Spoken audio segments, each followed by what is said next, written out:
Olha, gente, a vovó ali, ela aproveita que meu avô vai dormir.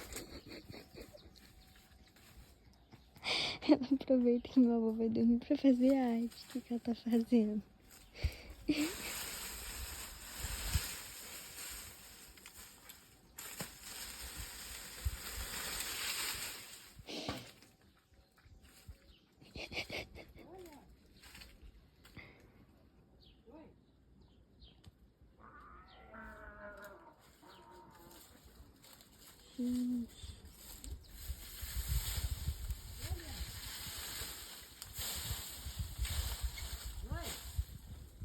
Oi?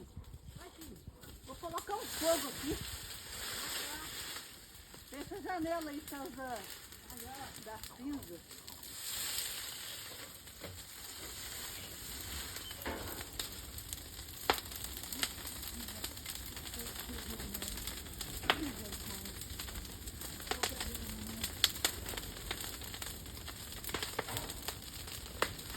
Vou ter que proteger isso aqui.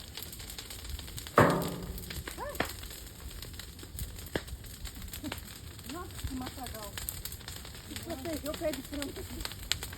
Esquentou muito. Ai, tá muito quente.